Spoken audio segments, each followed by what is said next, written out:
Hi, everyone. I don't know about you, but I'm really mad I don't have those Fido socks, Andrew. I'm wearing my women power socks right now. So I'm Tiffany Schoenike. I lead strategic initiatives at Defending Digital Campaigns. But before I get started, I want to show of hands, how many of you have worked on a political campaign, volunteered, maybe you're a candidate? I'm really happy Congressman Foster's here. Great. Okay, so several. And of those, was cybersecurity prioritized? That's great.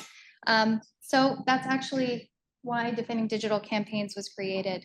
The campaign managers for Hillary Clinton and Mitt Romney came together and they said, this is a huge issue. It's really important because campaigns are absolutely 100% not going to spend money on anything other than winning, which makes sense, except it's really important. So Defending Digital Campaigns was created on a bipartisan effort with these two individuals who knew that this was a really critical issue. So they went to the Federal Election Commission, got an authorized opinion saying that campaigns do not have to pay or do not have to report in-kind contributions for any cybersecurity tools or resources that they receive. So in a nonpartisan, DDC was created, it's a nonpartisan organization. We secure the political sector and we do it in 5 ways. We provide free cybersecurity tools to these campaigns, making sure that the right people get exactly what they need so that they can focus on campaigning.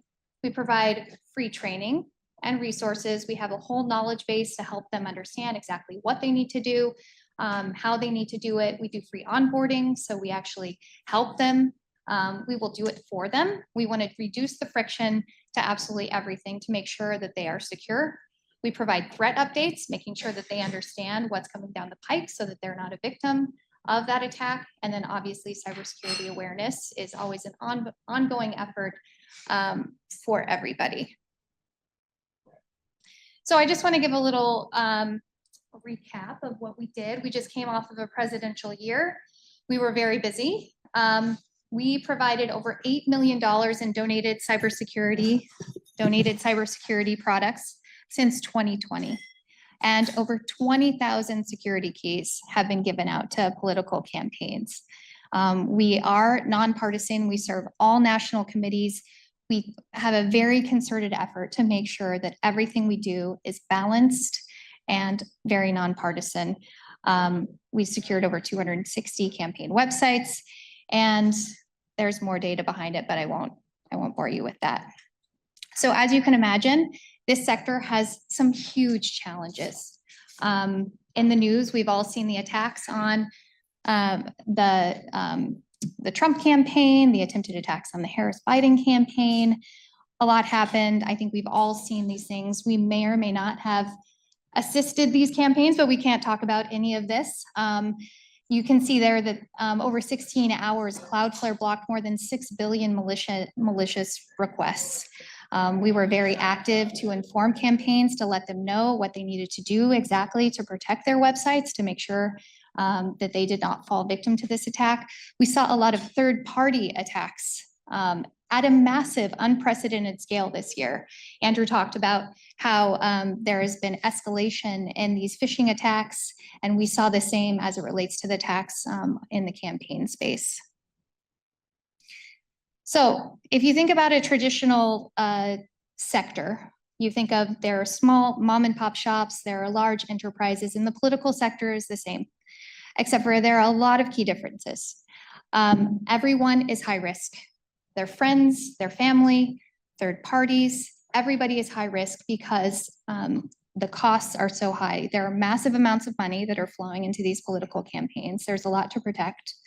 There's sensitive voter data. And obviously our democratic process is really critical.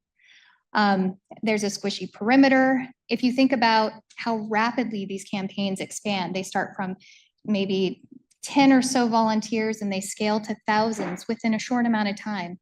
And even if they win, they close down everything within within a month, very quickly. So, and there's also very limited understanding about cybersecurity, and there's extremely low trust in this ecosystem. So very high risk and not a lot of support and understanding about cybersecurity in this space. So the typical bad actors, there are, everyone's high risk. The cyber criminals are going after them because they want to go where the money is. Nation states are very strategic. They want to disrupt our democracy. They want to understand decisions that policymakers are going to make so that they can help sway what the community wants to do. And hacktivists, they want to disrupt and they want to make a statement. So how do we do this? We have extremely high-risk users who have extremely limited bandwidth.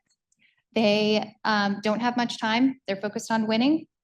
And so here's what we do. We focus on very simple messages. And this is something that everybody here knows and understands. So I'm not going to go into all of the detail here. But we really do try to provide the resources to help them understand about the importance of strong authentication, website protection, preparing for cyber incidents. But if you consider that they have extremely limited bandwidth and their motivation is really to win, we focus on one thing. And that one thing is obviously strong authentication. So because they have limited bandwidth, it's really, really critical that they do at least this one thing, but there's still a knowledge gap. And as Andrew had mentioned before, not all authentication is created equal. So we really focus in on the very simple messages, passkeys, and also security keys. They need to protect their personal accounts. They need to protect their campaign accounts. And there's some really critical data that they need to protect. Another thing that we ask people to do is to make sure that they enable the advanced protection programs. Google and Microsoft and others have really understood the importance that these are high-risk individuals, so they've invested a lot of money and time into making sure that they have extra protections. So we really try to nudge, nominate, and encourage these candidates to take advantage of the tools that are accessible and available. And again, going back to the message, simplification to try to get them to do exactly what we need them to do, security keys, pass keys, enable advanced protection program, and federated login where possible. Obviously, ideally, they'd be using passkeys throughout the entire ecosystem, but we're really trying to encourage them to simplify their experience online so that they can secure as many accounts as possible.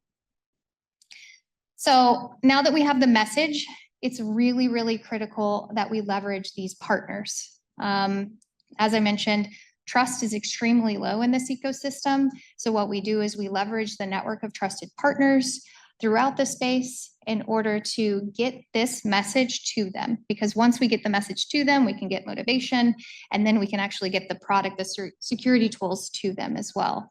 So there are digital firms, there are committees, there are consultants, there are candidate training organizations, and the left and the right, as you can imagine, they operate differently. So we work through these different organizations differently to make sure that both sides are equally protected.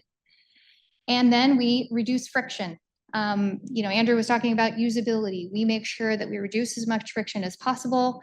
It's really great that passkeys are coming more readily available so that we can encourage the adoption and use of that.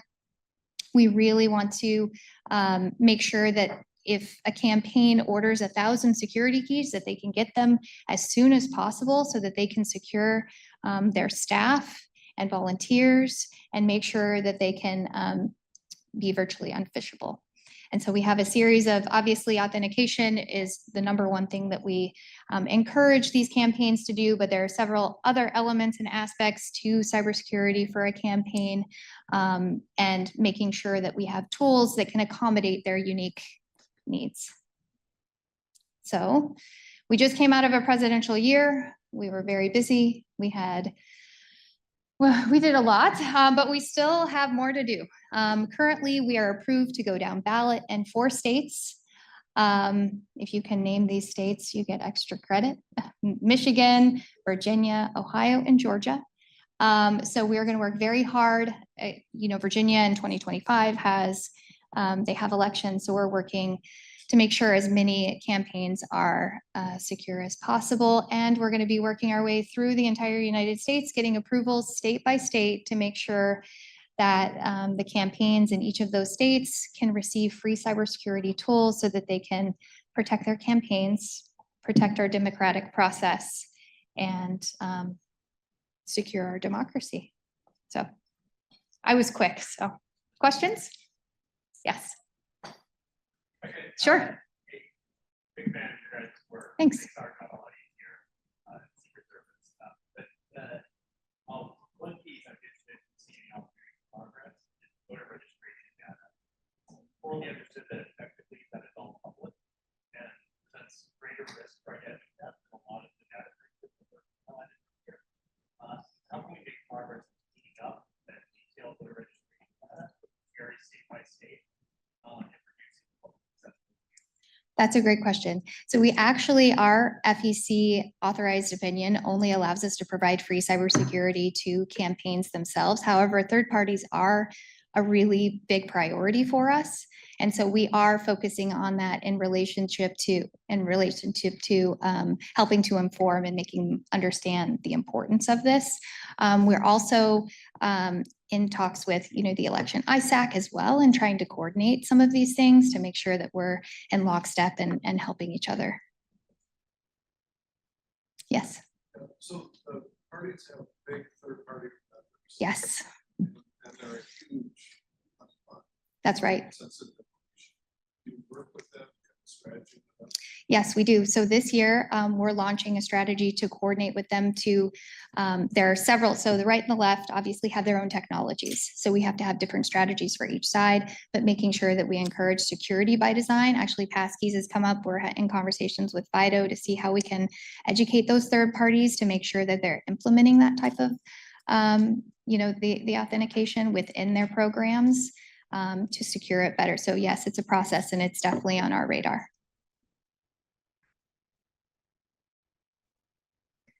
Great. Well, thank you.